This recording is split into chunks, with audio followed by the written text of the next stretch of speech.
ہم سچ کیوں نہیں بولتے؟ عدلیہ میں مداخلت کو تسلیم کرنا چاہیے۔ جسٹس اطہر من اللہ کے اسلام آباد ہائی کورٹ ججز کے عدلیہ میں مداخلت کے خط پر از خود نوٹس کیس میں ریمارکس۔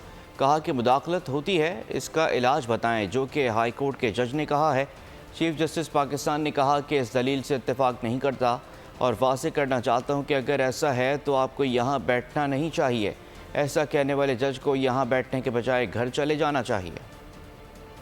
سپریم کورٹ کے لارجر بینچ نے اسلام آباد ہائی کورٹ ججز کے عدلیہ میں مداخلت کے خط پر از خود نوٹس کیس کی سماعت کی۔ جسٹس اطہر من اللہ نے ریمارکس دیے کہ 6 ججز نے خط میں لکھا کہ مداخلت کا عمل جاری ہے اور سب مان رہے ہیں کہ مداخلت ہو رہی ہے۔ ساری ہائی کورٹس نے اپنی رپورٹس میں سیاسی مقدمات پر سنگین باتوں کو اجاگر کیا ہے، اور ایک ہائی کورٹ نے تو یہ کہا ہے کہ آئین کو سبوتاژ کیا گیا ہے۔ مداخلت تو ہو رہی ہے لیکن حکومت کچھ نہیں کر رہی۔ ریالٹی کو دیکھیں، 6 ججز نے ایک ایشو ریز کیا جس کو سارے ہائی کورٹوں نے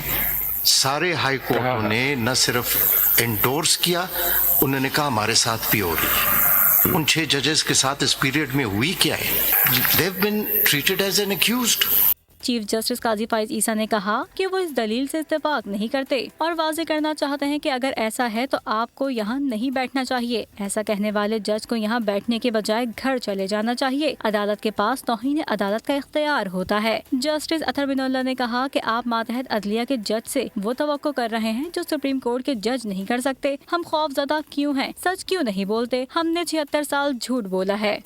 یہ ہمارے انوائرمنٹ اور ریالٹیز میں یہ کیسے انشور کیا جائے کہ any interference is treated as intolerable whether the judges become complicit or not۔ یہاں پہ جو انڈیپینڈنٹ جج جوڈیشری میں آ جاتا ہے وہ اس کے ساتھ وہ ہوتا ہے جو کہ ہو رہا ہے۔ چیف جسٹس قاضی فائز عیسیٰ نے کہا کہ یہاں انہیں مداخلت کرنی پڑے گی۔ آپ کو یہ کہنا چاہیے کہ آپ کو یہاں بیٹھنے کا حق نہیں۔ چیف جسٹس نے مزید کہا، آپ کیا چاہتے ہیں کہ تحقیقات ہوں یا نہ ہو؟ چیف جسٹس کے ریمارکس پر جسٹس اطہر من اللہ نے کہا کہ میں نہیں کہہ رہا، یہ بات اٹارنی جنرل صاحب نے بھی کہی ہے، میں صرف توہین عدالت پر فوکس کر رہا ہوں۔ جسٹس جمال بندخیل نے کہا کہ ہم سب کو ماننا چاہیے، انڈرٹیکنگ دیں کہ وکلا کی مداخلت بھی روکی جائے گی۔